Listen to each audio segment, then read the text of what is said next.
Hola, ¿qué tal? El día de hoy yo les estaré impartiendo el tema de código cerebro, el cual va a ser por parte de su servidor, Moisés Francisco Alvarado García, del grupo de décimo A. Aquí veremos por una primera instancia el índice del contenido, desde la introducción, epidemiología, definiciones, etiologías, la patogenia de la enfermedad, así como las manifestaciones de la misma, y algunas pruebas complementarias y un tratamiento y pronóstico. Primero que nada, como generalidades, quise poner esta frase que la menciona el libro del ACLS, el cual indica que el tiempo es cerebro. Tanto el código infarto o código corazón y el código cerebro van a tener una importancia ya que la mortalidad va a ser dependiente de la cronicidad de la misma. Por ende, por cada minuto que pase sin un tratamiento en tiempo y forma, el paciente va a tener repercusiones que pueden ser tanto secuelas como la misma muerte del individuo. Por lo cual, dentro de la epidemiología, en Estados Unidos se ha revelado que el ictus, EBC o stroke, como se le denomina ya, va a representar la cuarta causa de muerte en los adultos, por lo cual se ha establecido que cada 40 segundos se va a estar presentando un evento vascular cerebral, por lo cual la importancia va a radicar en que muchas de las veces esta patología no se presenta sin dejar una huella o un estigma dentro del mismo, por lo cual puede generarnos eh, secuelas que van a ser tanto déficit, más que, más que nada se pueden dar en un periodo o una ventana que se da desde los 6 meses, inclusive al año, ya sea con una debilidad o una disfunción cognitiva, que es la que más atañe al paciente. Aquí se han visto que las mujeres tienen un peor pronóstico, tanto para la vida y como para la función. Y se han hecho predicciones que para el año 2030, sin una reorganización de los sistemas y no darle un tratamiento óptimo, se va a incrementar la incidencia de que un paciente ya no ahora cada 40 segundos se desarrolla una vez, sino esa tasa va a ser del 44%, por lo cual la importancia en epidemiología y en salud pública.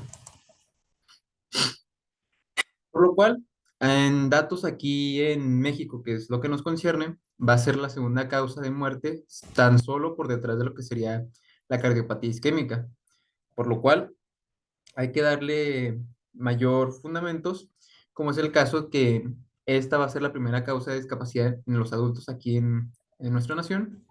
Y como vemos en la imagen, va a tener una derrocha económica bastante alta, tanto por la administración de servicios, los medicamentos, la atención, entre otras cuestiones, van a representar 4.4 billones de dólares al año y una pérdida de 61 millones de días productivos de la vida saludable, por lo cual la importancia que se ha mencionado.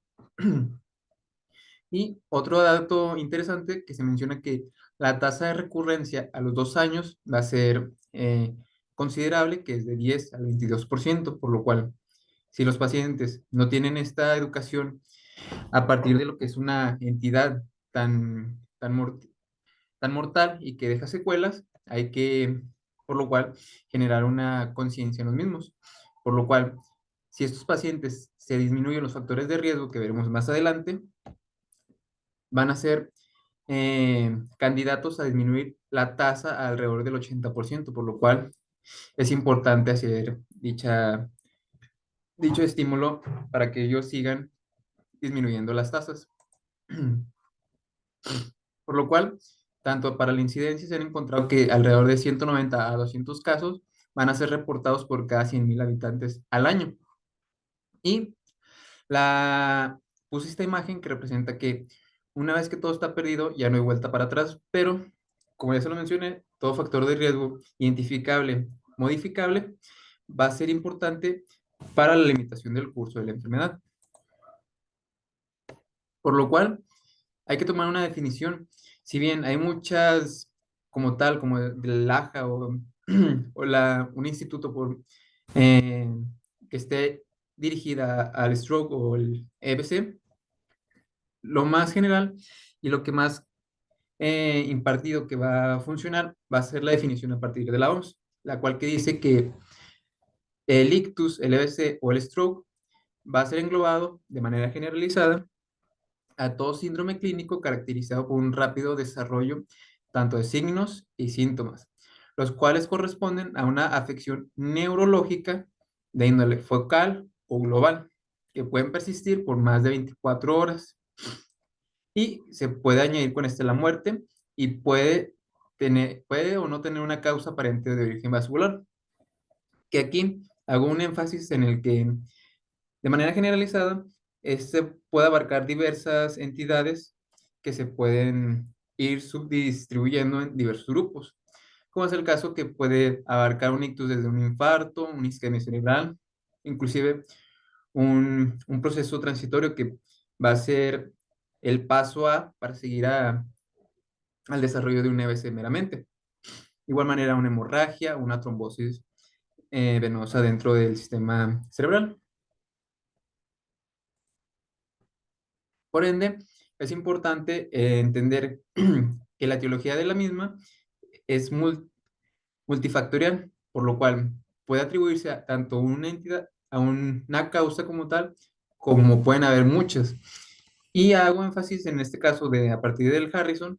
que hay una mayor incidencia, en este caso por cuestiones infectocontagiosas, por ejemplo, con la pandemia, se han visto que pacientes con déficits neurológicos, alrededor del 1 al 4%, se han visto que pueden ser a partir de una infección por COVID-19 y con este las secuelas que puedan dejar, ya sea tanto respiratorias y en este caso neurológicas. Por lo cual es importante ver los factores de riesgo que predisponen a la enfermedad, como es el caso de la diabetes, de hipertensión, que es la que más va a predominar, en este caso en un 65%, y otras cuestiones, como es el caso que dañan al endotelio, que no permite la correcta funcionamiento tanto de dilatación o contracción de los vasos, como es el caso del tabaquismo o la disfunción por la edad, en este caso el paciente geriátrico. Y se han visto en estudios que cualquier paciente que dure mucho tiempo dentro de un hospital va a tener un mal pronóstico, haciendo la correlación tanto para las secuelas y la mortalidad. En este caso toman el punto de corte a partir de los 7 días. Por lo cual, esta bibliografía que menciona el protocolo de código cerebro fue lanzada el año pasado, del 2022, a partir de la tanta importancia que se le da a la enfermedad. En este caso busca eh, unir diversos parámetros para la determinación de un correcto distribución de los recursos y de igual manera la atención al paciente. En este caso,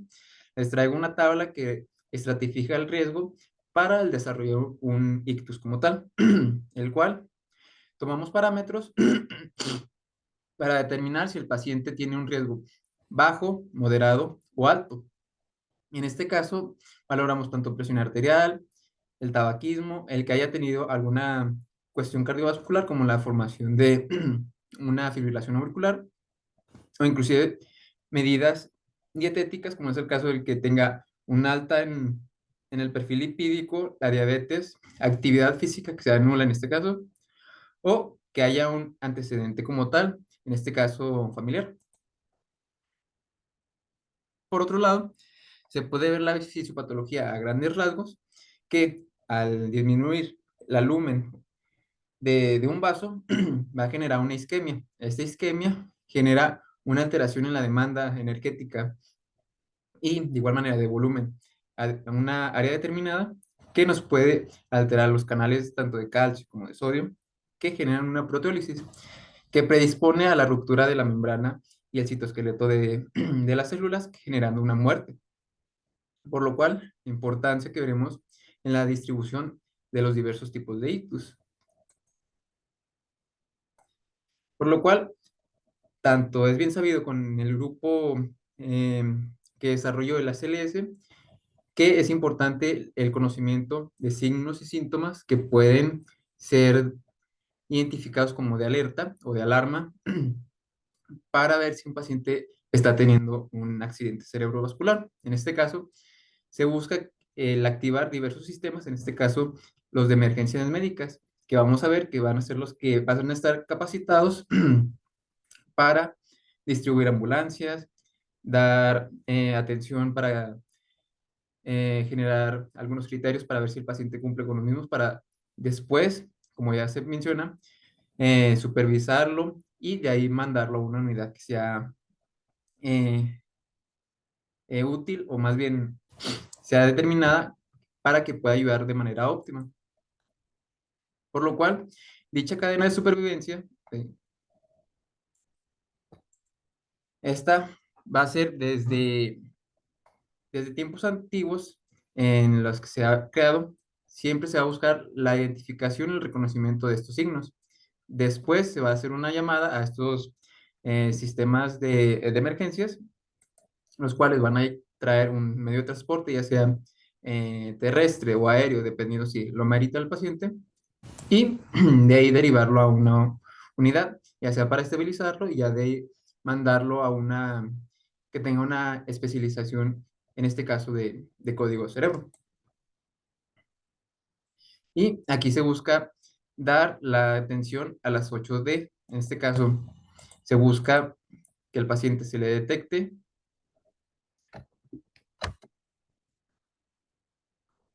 se le detecte, se le despache y se le derive en el menor tiempo posible. De igual manera, hacer una determinación de qué es lo que se está dando, dependiendo la priorización de la afectación del mismo, verlo, el historial que éste tiene por medio de los datos y la toma de decisiones, ya sea darle una terapéutica u optar por otros cuidados que van a ser dependiendo de la unidad. Y de igual manera, la disposición de los médicos y de los fármacos que estén en la clínica. Por lo cual, hago una remembranza de la anatomía, donde el cerebro representa el 2%, perdón, del peso corporal del adulto. Por lo cual, hay un énfasis que este va a requerir una cantidad específica del gasto total que va a bombear el corazón, en este caso del 15 al 17%, donde el 20% del oxígeno total va a ser utilizado por este. Por ende, si hay una isquemia o una disminución en el flujo de requerimientos energéticos, el cerebro lo va a resentir y nos va a dar déficit, que vamos a ver más adelante cómo se manifiesten. Por lo cual, como ya sabemos, el aparato cardiovascular en los sistemas mayor y menor, en este caso, a partir de la aorta, veremos que se pueden distribuir dos grandes grupos de arterias, en este caso, la carótida interna y, aquí, y la vertebral. Perdón si no se ve. La carótida interna, que nace a partir de la carótida común, esta va a ser la que suple más que nada a los hemisferios. Esta se va a subdividir en dos grandes ramas, la cerebral anterior y la cerebral media. Estos van a representar una circulación en la región anterior, por lo cual un ictus que se represente en esta área va a ser conocida como un ictus de circulación anterior o el territorio carotidio. Por otro lado, si el paciente tiene un ictus en circulación posterior, este va a depender de la arteria vertebral, el cual, como podemos ver en la imagen, esta, eh, se van a unir o a nos mostrar las ramas, formando la basilar, que tiene una importancia en la irrigación tanto en el cerebelo como en el tronco del encéfalo, por lo cual aquí se le puede denominar un territorio vertebrovascular. Y la conexión que tienen estos va a ser a partir del polígono de Willis, que se encuentra en la base del cerebro.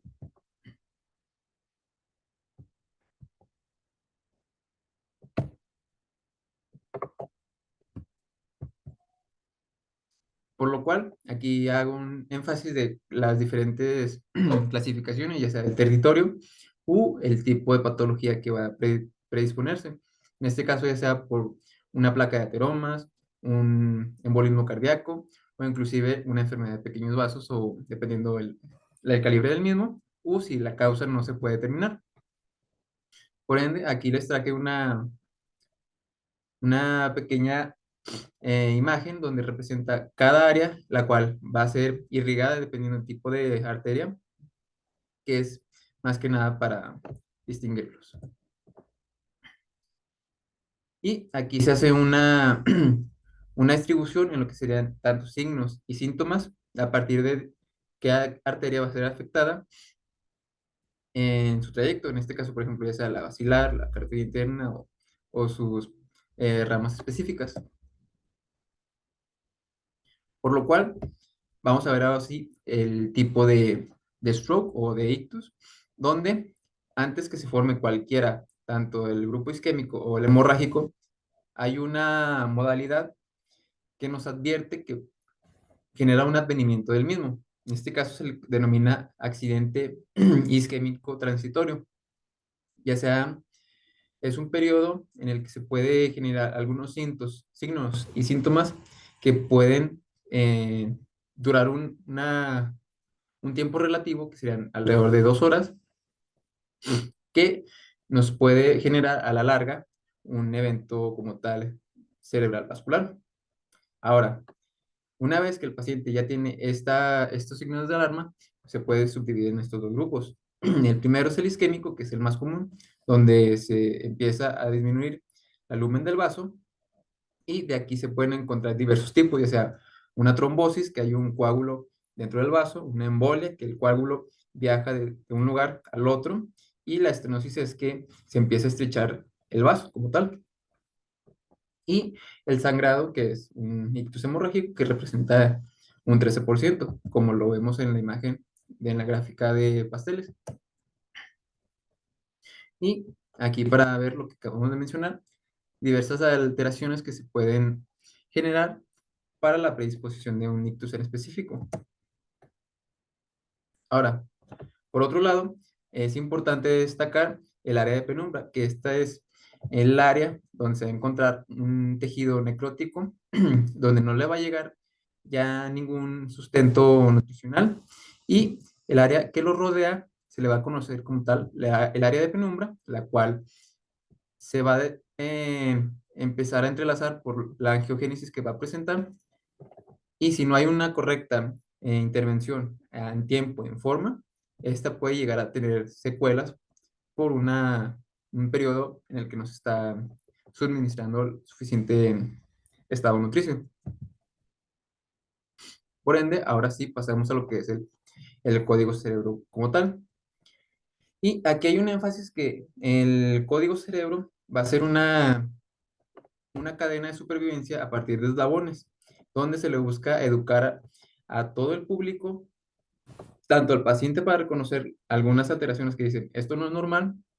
a los familiares o conocidos o amigos o lo que tengan alrededor que le permita identificarlo si es que el paciente no conoce alguno de estos. Y el transeúnte, si por ejemplo te encuentras en la calle y el paciente tiene alguna alteración que vemos más adelante, es una obligación moral que el paciente, el transeúnte ayude como tal al individuo, por lo cual se buscan las señales de advertencia, los 5 repentinos, la dificultad para hablar, mareos repentinos, cefaleas, cambios visuales y la debilidad, en este caso las extremidades. Por lo cual se debe de hacer una notificación por medio de la llamada al 911, que vamos a ver las características específicas de este, para cortar el tiempo, ya sea para hacer un triage, para evaluar, para dar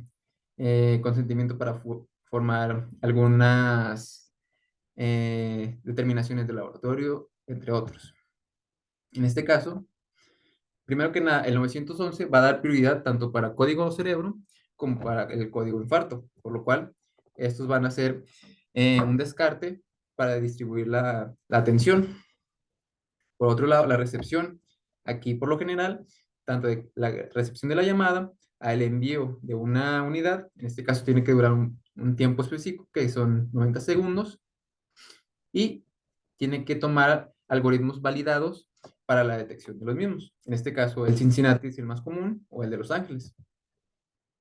Y una vez que se hace la detección, se evalúa la gravedad del mismo, ya sea por el de Los Ángeles o o el NIS, que es el que más se le da eh, en, en frecuencia. De ahí el tiempo de envío, que tiene que durar menos de un minuto, el tiempo de respuesta, menos de 9 minutos, y el tiempo de escena, que es menos de 15 minutos. Y se tiene que hacer una notificación a hospitales cercanos. Independientemente de la geopolítica del paciente, aquí cualquier paciente que sufra un evento como tal, se le tiene que mandar al hospital más cercano, ya sea que se encuentre en el área rural, se le tiene que dar atención. Y ya de ahí, de alguna estabilización, a un centro más especializado. Por lo cual, en la escala de Cincinnati, la cual permite identificar la simetría facial, alteraciones en los brazos, en este caso debilidad, y la anormalidad en la producción del habla. En este caso, con un criterio positivo, va a ser sensible el 59% y específico al 89%. Y si hay un personal capacitado para detectar dicha escala con seguridad, la sensibilidad va a ser hasta el 97%. Y por otro lado, hay otras escalas, como es el caso de Lenis, para la gravedad, que son más elaboradas, pero si se efectúan correctamente y de manera rutinaria, hasta menos de 10 minutos puede rellenar el apartado. Y en este caso, una vez que conocemos la activación del código cerebro, es importante entender que cada centro va a tener una especificación, ya sea en cuanto a los que no tienen capacidad para determinar eh, más que nada una estabilización. Estos van a ser importantes, ya que de ahí va a seguir escalonando a los que sí van a tener mayor importancia hasta los centros integrales, que son los que se encargan de dar atención las 24 horas del día, los 7 días de la semana y tener una respuesta en 15 minutos posteriores a la llamada. Y generar un enlace de telemedicina, en este caso, en niveles menores, por así decirlo. Por lo cual, hay tiempos recomendados, por lo cual, desde una evaluación médica que dura de 0 a los 10 minutos hasta que será una terapia, en este caso a los 60 minutos. Y como podemos ver en el proceso de atención, se da un seguimiento escalonado hasta llegar a un tratamiento óptimo, ya sea una terapia endovascular o inclusive una craniotomía. Por lo cual, el tratamiento puede generar complementos, como que, por ejemplo, el historial, si es que hay antecedentes, inclusive eh, cuándo comenzó, cómo comenzó. De igual manera, si el paciente no lo notó, el familiar se le puede preguntar cuando vamos en ambulancia, buscar condicionantes, si es que tiene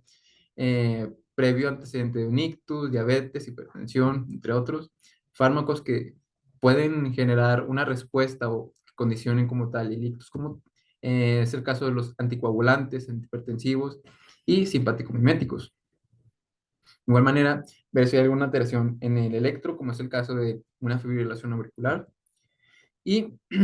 ver si hay alguna cuestión que puede predisponerlo, en este caso una broncoaspiración, una elevación de la presión intracraneal, entre otros. Y los signos vitales para ver si hay alguna anomalía, medidos cada 15 minutos, o si hay alguna alteración en menos tiempo. Por lo cual, podemos buscar con semiología algunos datos, por ejemplo, ya sea de contusiones, soplos, o inclusive si es que hay alguna alteración que nos oriente a alguna otra etiología, por ejemplo, una hematológica. Por lo cual, ya de ahí se le va a realizar al paciente un ataque. Este es un medio que permite identificar si el paciente es óptimo para recibir una terapia fibrinolítica, por lo cual es el medio de elección en comparación con la resonancia, que es más costosa. Se puede hacer con contraste o sin contraste, por lo general es con contraste, es no invasiva, tiene un tiempo de espera de 1 o 2 minutos para llegar al resultado y la interpretación es más fácil, por lo cual aquí podemos identificar si el paciente eh, no tiene alguna hemorragia tal cual en intraparenquimatosa o en algún sistema, podemos valorar que es candidato para una terapia fibrinolítica. Y como podemos ver, hay muchos criterios para la inclusión y la exclusión y el tiempo óptimo para la realización. En este caso, menos de 3 horas es lo indicado, aunque hay una ventana extendida que es alrededor de las 4 horas y media, por lo cual, por ejemplo, tiene sus criterios en específico, que me los voy a saltar un poquito porque son bastantes, y llegamos a lo que es la terapia como tal. En este caso, la terapia de primera opción en la trombólisis es el alteplase, que como todo fármaco tiene ventajas y desventajas. En este caso, ya sea generarnos una reacción anafiláctica, un broncoespasmo, por lo cual hay que valorar los signos vitales, como se les mencioné, en menos de 15 minutos. Y aquí hay otros diversos fármacos que pueden utilizarse, pero estos son alternativas a lo que sería el alteplase, como es el caso de el ASA, el clopidogrel, el riboxaparin, entre otros. Y las complicaciones que este puede generar. Hay casos raros, por ejemplo, que el paciente tenga un angioedema, es una respuesta anafiláctica al componente del fármaco, que hay que valorarlo. Si bien es raro, hay que tomarlo en cuenta. De igual manera, una transformación hemorrágica, dependiendo las características del paciente. Y si el paciente no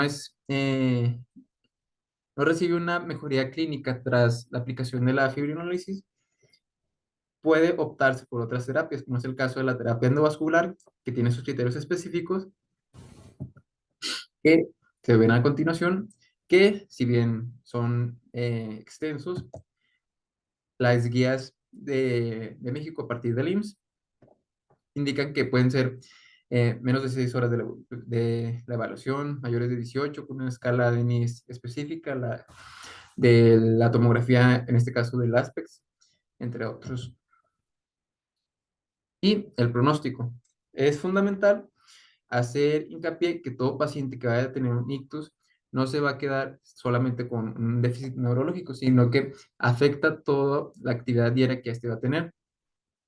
por lo cual se pueden utilizar escalas que, si bien son aplicadas más que nada en geriatría, son útiles para predecir si el paciente puede desarrollar su vida cotidianamente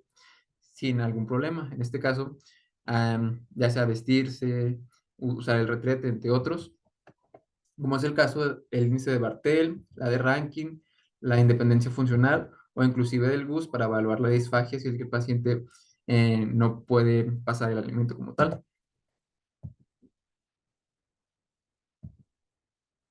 Y por último sería todo de mi parte.